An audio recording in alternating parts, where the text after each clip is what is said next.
I got a little video for you. Budo Sento Championship 28. This was last night on. I watched it on the UFC Fight Pass, so I thought I'd give a little review.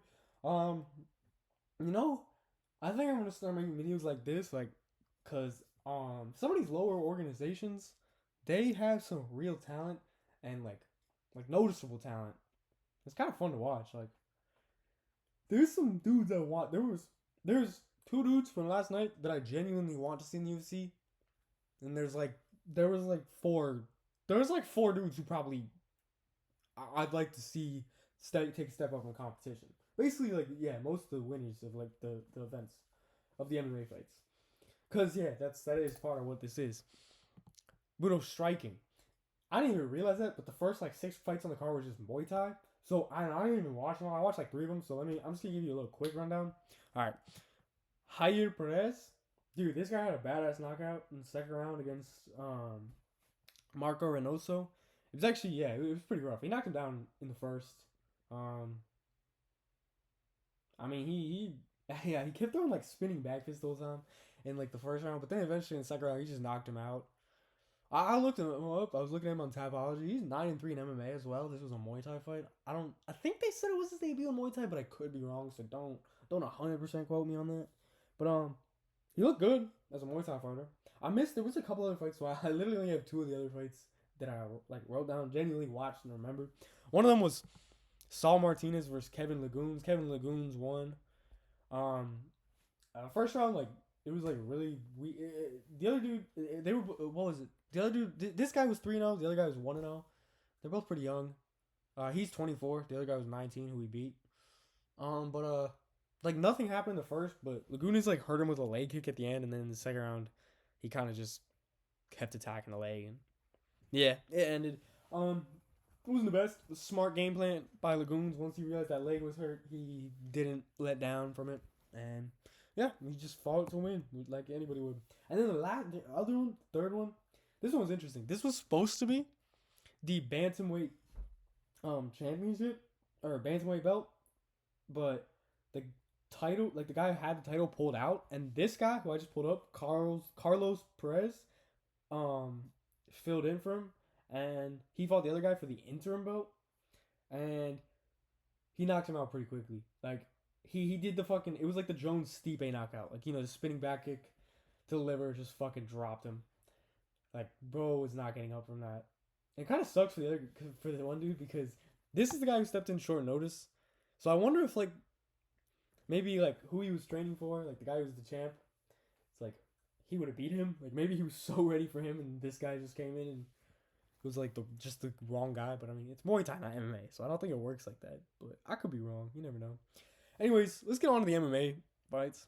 But shout out these guys though. Shout out the Muay Thai fights. It's always fun to watch some Muay Thai. Or striking. I don't even think it's technically Muay Thai. I think it was just striking. Isn't that Muay Thai? Whatever. All right. This one, this was pretty quick. Fabricio Escarega versus Roman Cordova. Um, Short work. Cordova was stepping in short notice. It was supposed to be some like 6-0 Brazilian dude, and I think that was supposed to be a closer fight. This dude stepped in on short notice, like, as I, that's the thing, bro. As I was watching the fights, they like announced that he was stepping in on short notice. Like, as like they were walking out, they're like, "Oh, Roman Cordova, you're stepping in." And I mean, he's 17-18. Escarega was 7-1. I feel like that's just already a mismatch on paper. Off rip, it was obvious. Escarega, um, had levels on him. He took him down, ground and pounded.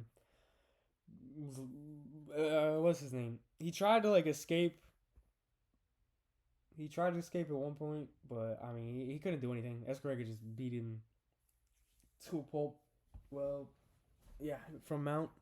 It wasn't the best, but I mean, stepping up short notice, so I'll always give credit to that. Good on Cordova for stepping up. He obviously, I'm sure he knew this wasn't gonna go right for him, but you know what? He got out. He went out there. His next fight was pretty cool. Um, Diego Manzur, Maximiliano Perez. Less that this fight was cool. More, I like Manzur, and I'm just gonna put this here. I want him to get on the Contender Series. I think he should get in the Contender Series. He's 25 years old. He's young. He's up to 12-1 now.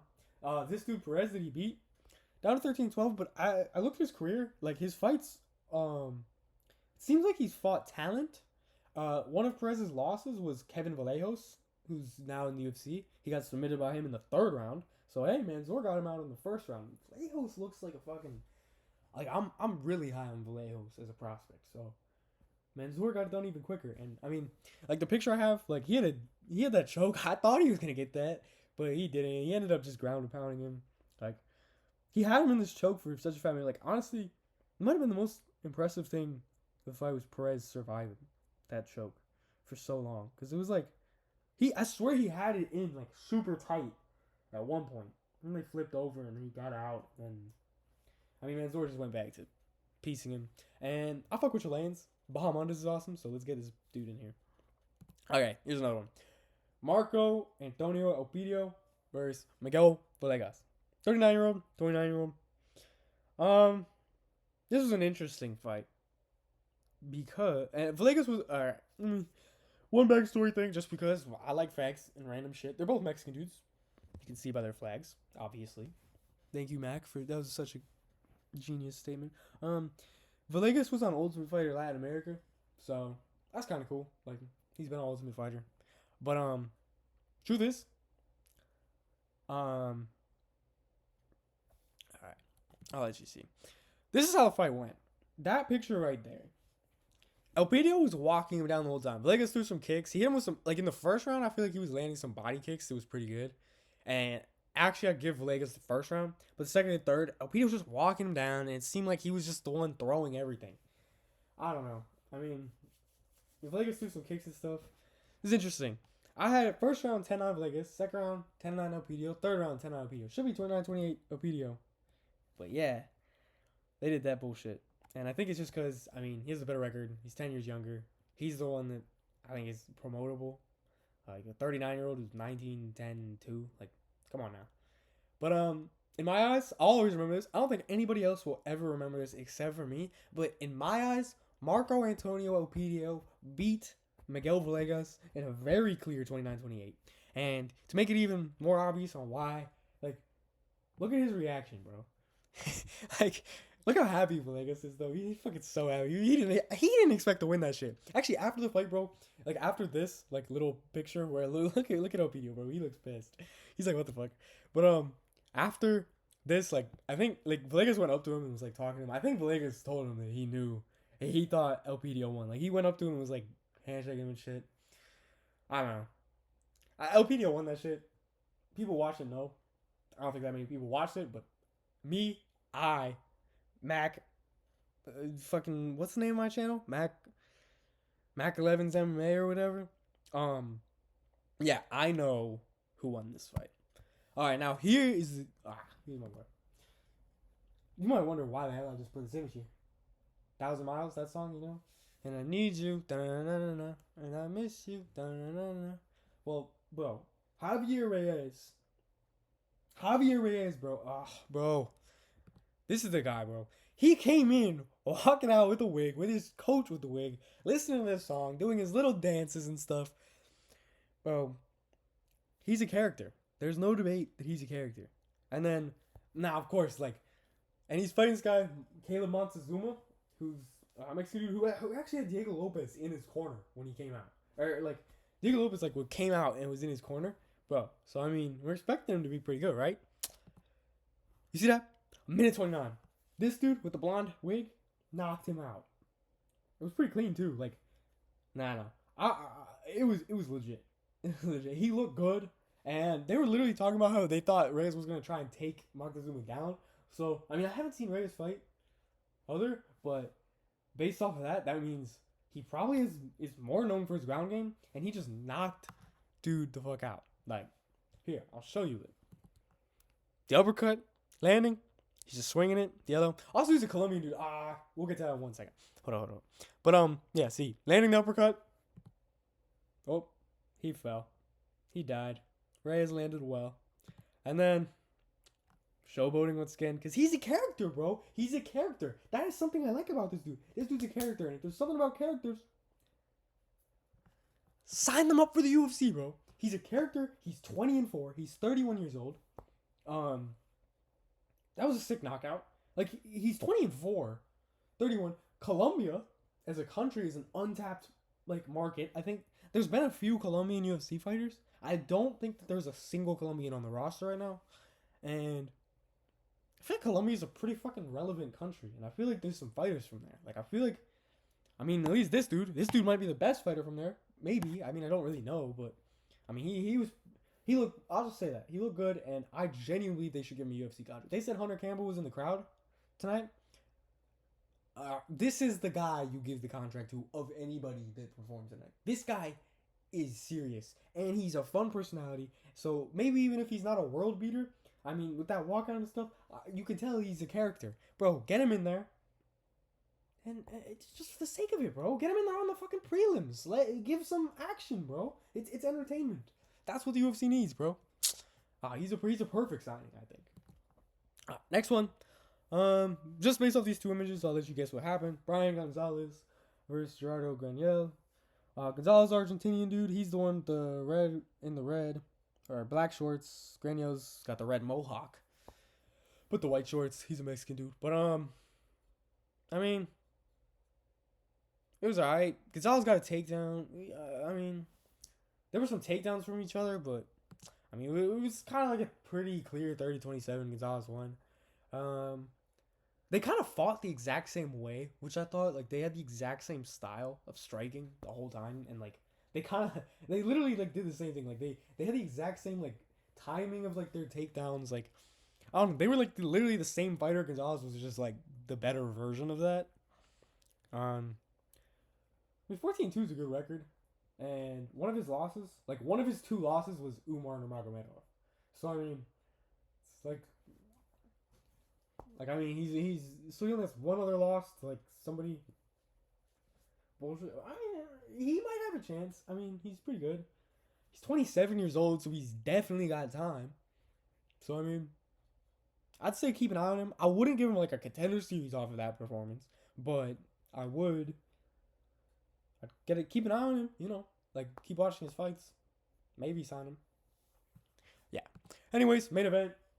This was the flyweight title, and it was a rematch between Canek Granados and Christian Torres.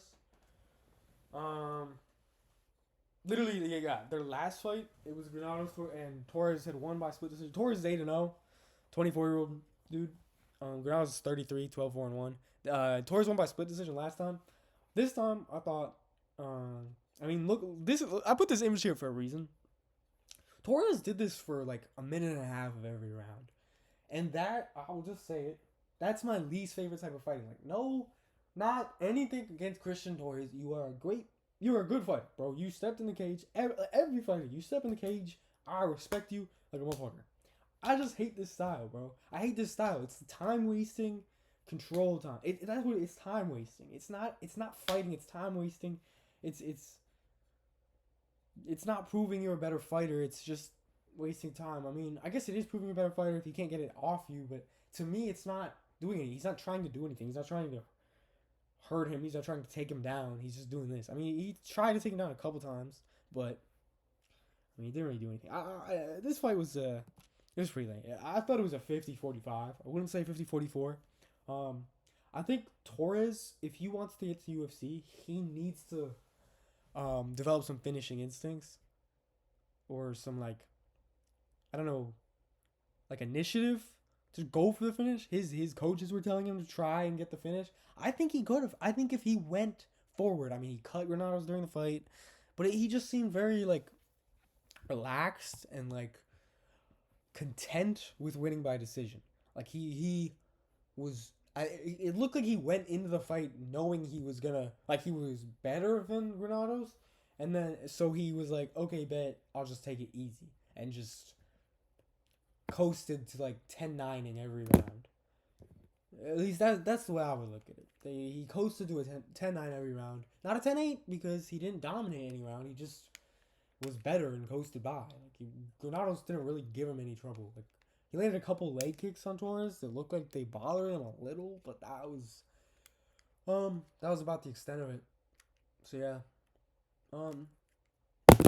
I don't know if I even have any other picture. Oh yeah, there's him with his belt. Cool. What was his nickname again? El Alacron or something? The Scorpion. I don't know. Bro needs to develop. That's my main point. I'd like to see it. I'd like to see him develop some good finishing ability. And if he does, you definitely give this guy a shot at the next level. He's 9-0, 24 years old, so he has time to develop. So there's no real worries about his game as of now. I just hope that he's able to develop that killer instinct in the future. But yeah, that's all. That was all from Budo 28 last night. I might make a video tomorrow. I mean, I don't know if I have time. I got work, but like, I might make a video tomorrow for the LFA that's on tonight if I stay up and watch that. But that's just literally dependent on me. If not, my next video will definitely be post fight for UFC Mexico City. Anyways, did any of y'all watch this card? If you did, comment any thoughts you guys have. Especially if you saw the same thing I thought. If you think Javier Reyes deserves a UFC contract, because I definitely do. But yeah, cool. That's about all I have. Peace.